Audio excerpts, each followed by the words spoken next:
Exercise 4.3 का question number हम 8 करेंगे। बेटा क्वेश्चन में बोला क्या गया है? सबसे पहले क्वेश्चन में ये बोला है कि एक ट्रेन है वो कितना किलोमीटर डिस्टेंस कवर करेगी।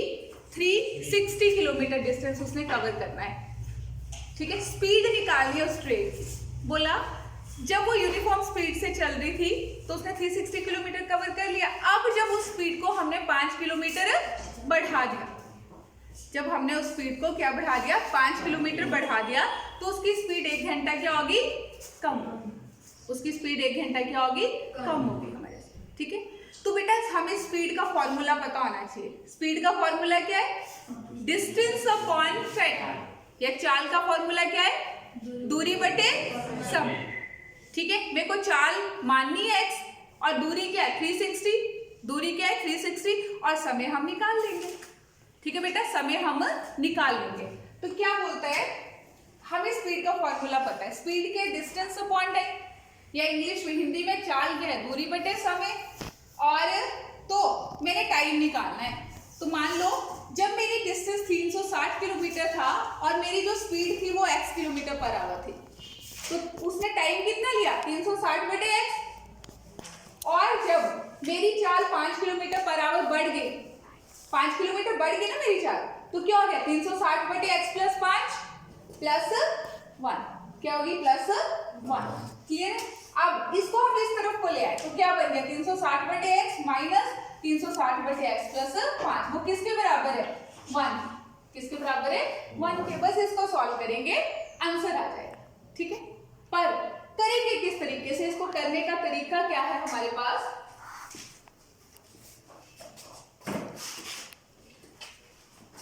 सबसे पहले हम क्या मानेंगे, जो हमारे से पूछा होता है हम उसको लेट कर लेते हैं। ठीक है, तो let speed of the train, speed of the train, let speed of the train is equal to कितना बेटा? x kilometre per hour. x kilometre per hour, क्योंकि स्पीड है तो इसका जो यूनिट है वो लिखनी पड़ेगी हम, किलोमीटर प्रति घंटा। और उसमें क्या लिखेंगे हम लोग? हिंदी में क्या लिखेंगे इसको? माना ट्रेन की चाल, रेलगाड़ी लिखना है, रेलगाड़ी की चाल क्या मानी? स्पीड को इंग्लिश में हिंदी में चाल बोलते हैं। x किलोमीटर प्रति घंटा। किलोमीटर को के में भी लिख सकते हो आप। ओके, नाउ समय निकालना है, बिकॉज स्पीड क्या होती है? हिंदी में क्या बोलेंगे? चाल। स्पीड क्या होती है? Distance upon time, distance upon time. और हिंदी उसको क्या बोलेंगे? डिस्टेंस क्या है? दूरी बटे समय, दूरी बटे समय। ठीक, अब तो क्या आएगा? 360 किलोमीटर प्रति घंटा। अगर ठीक है, यदि चाल 5 किलोमीटर प्रति घंटा बढ़ जाए,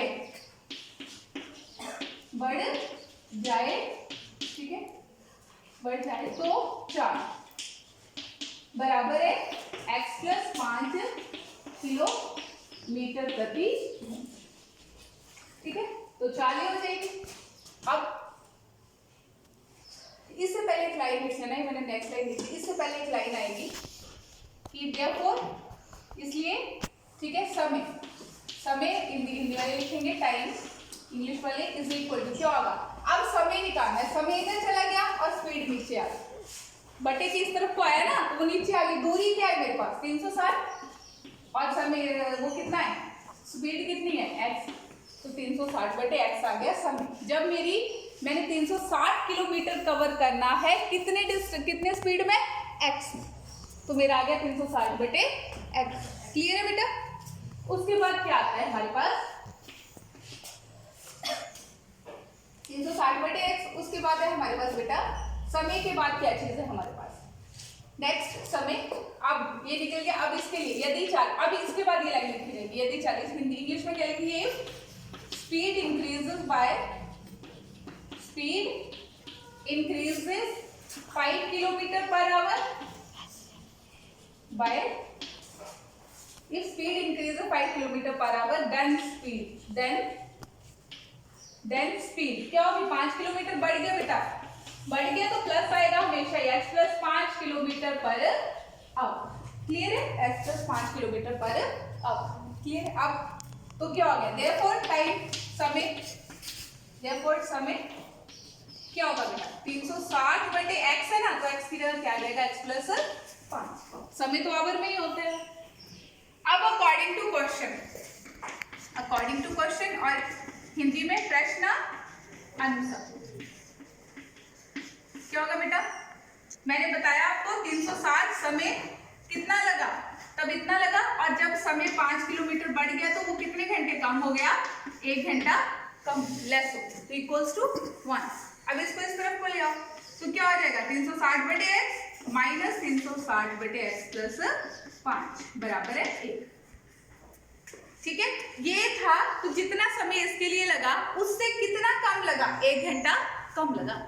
अब इसमें क्यों +1 किया, इस बात का ध्यान रखना, इसमें क्यों +1 किया गया, इसमें क्यों +1 किया गया, ध्यान रखना, क्योंकि बेटा अगर इसको कंप्लीट करने में 3 घंटे लगे, अगर इसको कंप्लीट करने में 3 घंटे लगे तो इसको कंप्लीट करने में भी कितने लगने चाहिए, 3 घंटे, तभी तो इक्वल कर सकते हैं ना हम लोग, अदरवाइज तो इक्वल की पॉसिबिलिटी कोई नहीं है। इक्वल तभी करेंगे ना कि अब 10th वाले तभी 10th को बिठाया मैंने, उन दोनों को क्यों नहीं यहाँ पे बिठा दिया, क्योंकि वो 9th में तो मैं कैसे इक्वल कर देती हूँ उनको। तो मैंने क्या किया, 360 बटे x, वो जो समय लगा उतना ही समय लगा इसके लिए, तो 360 बटे x प्लस 5। अब मान लो इसको तो 1 घंटा कम लगा था, इसको तो लगे थे 2 घंटे। जब मैंने अपनी स्पीड 5 किलोमीटर बढ़ा दी तो 3 घंटे नहीं लगे थे, मुझे कितने लगे थे, 2 घंटे लगे थे, मान लिया हम सपोज कर रहे, तो 2 घंटे लगे थे, मैंने 2 ही क्यों लिया, यहाँ पे 3 घंटे लगे थे तो मैंने 2 क्यों लिखा, क्योंकि मेरे क्वेश्चन में बोला गया है कि 1 घंटा कम लगेगा टाइम, 1 घंटा क्या लगेगा, कम लगेगा टाइम, तो क्या होगा 3 आवर, और ये क्या होगा 3 आवर प्लस 1, तब तो 4 हो जाता, तो 1 घंटा कम, 3 से 1 कम क्या हो गया 2, तो 2 में क्या ऐड कर दिया 1, तो 3 हो गए टोटल। समझ गए मेरी बात को, तब +1 किया क्योंकि जितना टाइम इसको लगा वो कितना है, वो इससे 1 घंटा कम है, तो कम है वो तो ठीक है, मान ली बात भी कम है, पर बराबर भी तो होने चाहिए दोनों, तो +1, ये बात समझने वाली थी बस। अब इसको इस तरफ को ले आएंगे, सॉल्व करेंगे, एलसीएम क्या है x और x प्लस 5 का, x plus 5 into x, x से x कट गया, क्या x प्लस 5, 360 को मल्टीप्लाई किया किसके साथ, x प्लस 5 के साथ, बीच में क्या माइनस है, 360 x प्लस 5 से x प्लस 5 कट गया, क्या है साथ में x इज इक्वल टू 1। ठीक है, अब इनको सॉल्व करेंगे तो क्या होगा, 360 को x से गुणा किया, क्या है 360x प्लस 360 गुणा 5, 360 गुणा 5 माइनस 360x बटे में x प्लस 5 इंटू एक्स हो गया, तो x² plus 5x is equal to 1। इसको सॉल्व करेंगे, 360x और ये कट गया आपस में, क्या है 0, 6 पंजे 30, 3 हसल 3 पंजे 15 और 3 18 बटे x² plus 5 is equal to 1। इसको सॉल्व कर लो, तो x² प्लस 5x माइनस के 18 इज इक्वल टू 0। एक तरफ को मल्टीप्लाई हो गया ना, ये पहली तरफ को चला गया तो माइनस का। अब इसको सॉल्व करना है, मतलब प्लस माइनस करके मुझे 5 चाहिए और मल्टीप्लाई करके 1800 चाहिए, ठीक है, तो 45 और 40 आएगा, ठीक है, तो प्लस के 45 क्योंकि बीच की रकम प्लस की चाहिए और माइनस के 40 है, माइनस के 1800 इज इक्वल टू 0। इन दोनों में क्या कॉमन है, x प्लस 45 और ये क्या बेटा x प्लस 45 किससे मल्टीप्लाई होगा, इसके साथ क्या है माइनस के 40, तो क्या आ गया x plus 45 into x minus 40 is equal to 0। क्या तो x प्लस 45 x माइनस 40, इसमें से सॉल्व करेंगे क्या आएगा हमारे पास, speed can not be negative, can not be negative, speed can not be negative, ठीक है, इंग्लिश में, हिंदी में, बिकॉज चाल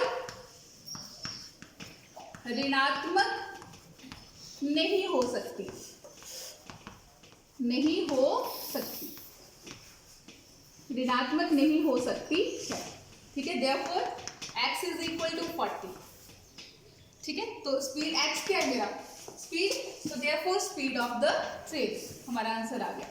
therefore speed of the train is equal to how much, x kilometre per hour divided by 40 kilometre प्रति घंटा, हिंदी में, oh sorry 40 kilometre per hour, और हिंदी में इसलिए रेलगाड़ी की चाल, रेलगाड़ी की चाल बराबर है x kilometre per hour is equal to 40 kilometre per hour. तो इस तरह से हमारा क्वेश्चन जो है वो